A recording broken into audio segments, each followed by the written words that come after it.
Hi. Every Jewish child knows the reason we celebrate the holiday of Hanukkah, the story of the miraculous jug of oil, how the Chashmonim entered the Holy Temple, found a small, pure jar of oil, and it was enough for one day, and it burned for 8 days. And as a remembrance of the miracle, we have the holiday of Hanukkah and the lighting of the candles for the whole 8 days. But the history of the Jewish nation has been full of miracles. What's so unique about the Hanukkah miracle that it gets commemorated and so many don't?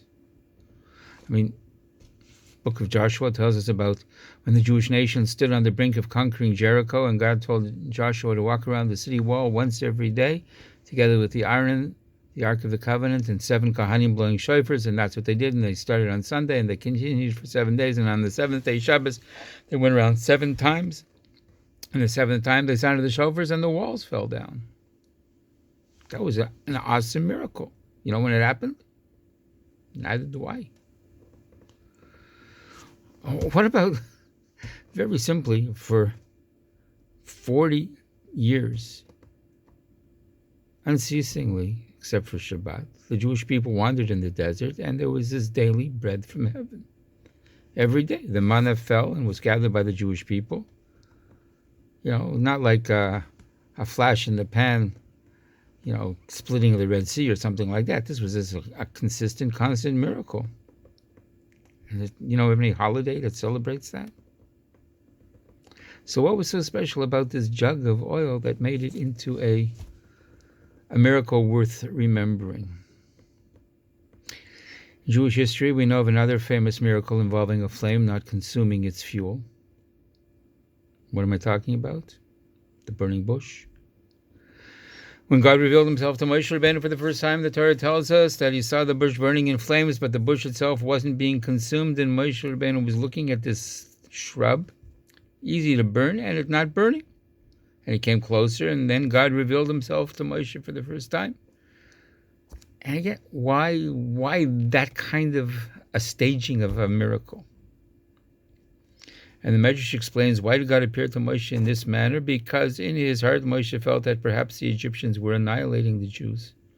So God showed him a bush burning but not being consumed. And God said to him, just like the bush is aflame but is not being consumed, so too the Egyptians are unable to consume the Jewish people.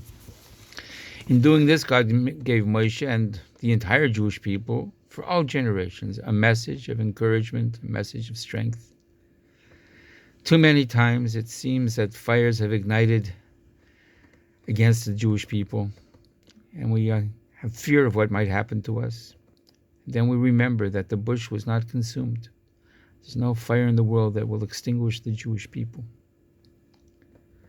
And this kind of miracle actually happens numerous times in Jewish history. First time with Avram, cast into a fiery furnace, but able to come out unscathed.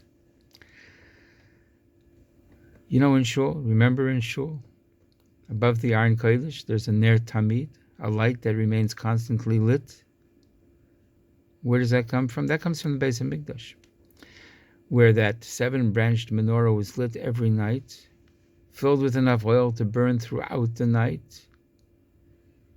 And there would always be this one candle that was still kindled, that was still burning comes the morning, even though the others had burnt through their fuel.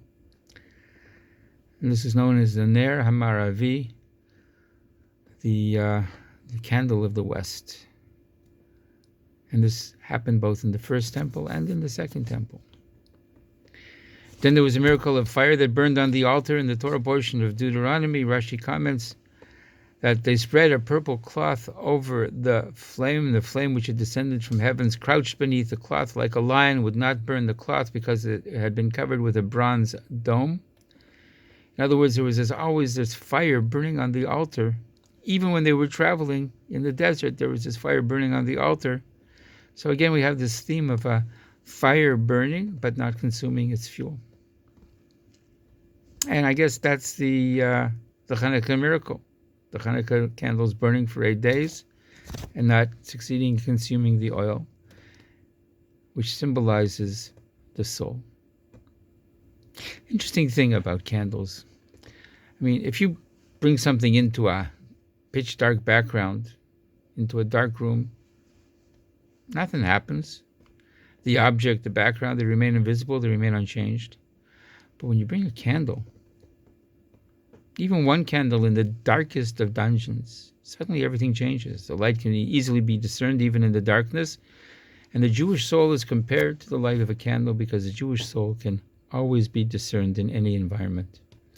The Jew is different, and he stands out. And that's one of the reasons why we light the candles on Chanukah, to remind us that we are different, that we are unique, something that the Greeks and many other nations since have tried to make us forget. We might say that the reason that the sages chose to mark this particular miracle and not others is because it's not really a one-time miracle, but it's a miracle that continues to this very day. Even in the greatest gloom, the Jew has the ability to illuminate his surroundings. The Torah and the mitzvot shine brightly in any environment, and a Jew never has to feel like there's no hope, as the spark of his soul can be the source of inspiration no matter how dark and dismal the situation may seem. The nation of Israel continues to endure.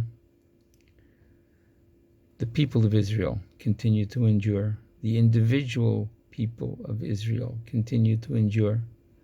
And not only that, please God, continue to get stronger and more powerful until the speedy coming of Mashiach Tzidkenu. Shabbos.